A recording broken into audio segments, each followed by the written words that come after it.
Bakit wala pong discount yung mga TESDA short course?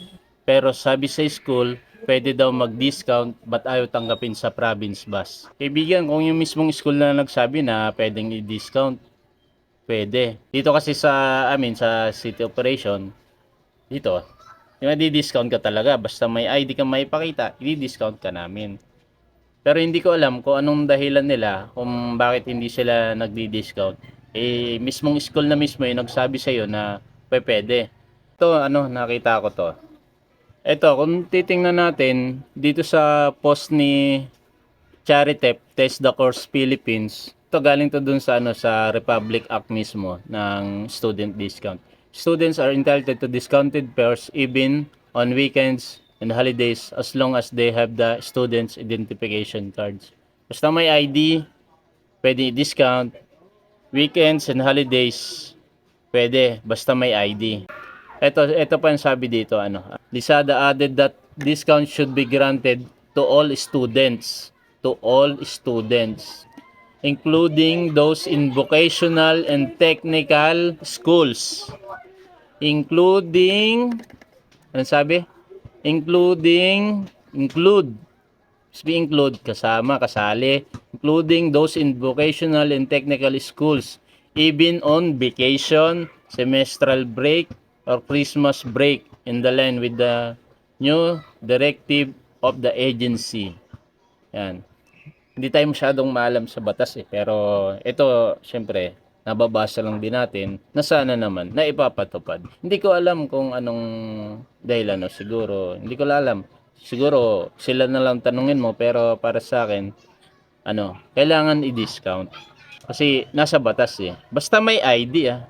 Hindi naman kasi gusto ko discount kahit walang ID. Syempre, kailangan natin ng ng katunayan na estudyante tayo. Kaya hinahanap yung ID. Alam niyo po kasi magiging unfair kasi kapag estudyante kayo.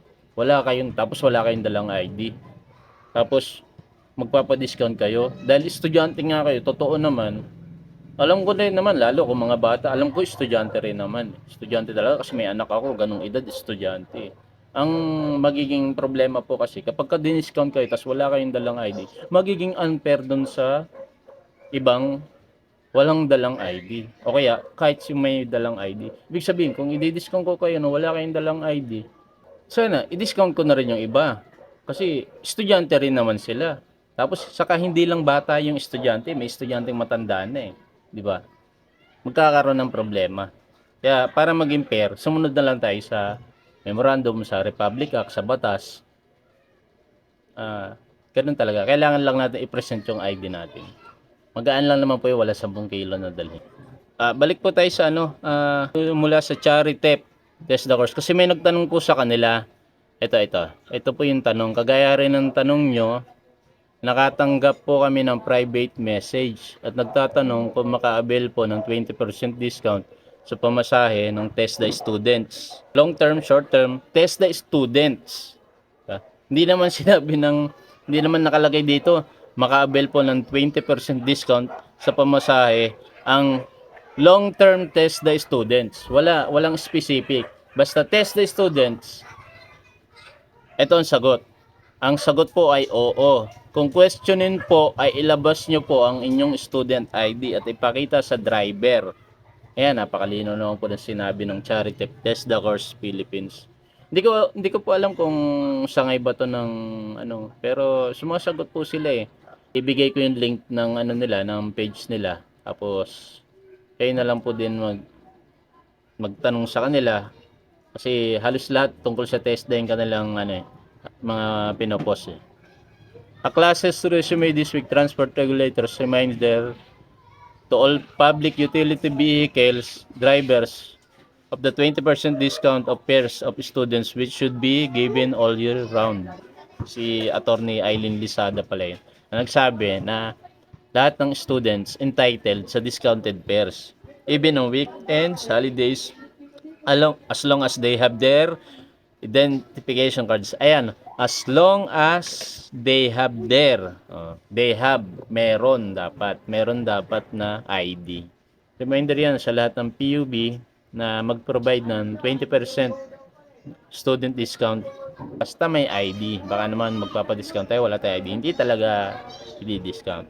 Ito yung page ng Charitep Test the Course. Ayan. Charitep offers list of test the branches in the Philippines if you're looking for test the accredited schools in training and assessment centers in your location. You can find it here. Visit our website. Bali ganun na lang kaibigan, basta wag mo kakalimutan yung ID na i-present, tapos paliwanag mo, screenshot mo na rin siguro tong memorandum na to. Ayan, saka yung sagot ng Charitep TESDA. Ayan.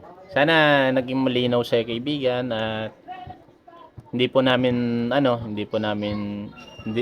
na po sakop kung bakit o hindi ko po alam kung ano yung bus company yung hindi nag-discount sa iyo. Ganun na lang ang gawin mo susunod. Screenshot mo na lang yan. Pakita mo lang yan para meron kang ebidensya. Papalo na lang yan si Charity Test the Courses Philippines. Yan, para kung may iba ka pang katanungan, maaari ka nila masagot. Ganun lang. Kailangan, syempre, kung magpapadiscount tayo, may pagrespeto at paggalang pa rin naman. Kasi tayo nang hihingin ng discount. Ganun lang naman. Kailangan bati-bati lang tayo sa buhay. Peace tayo kaibigan.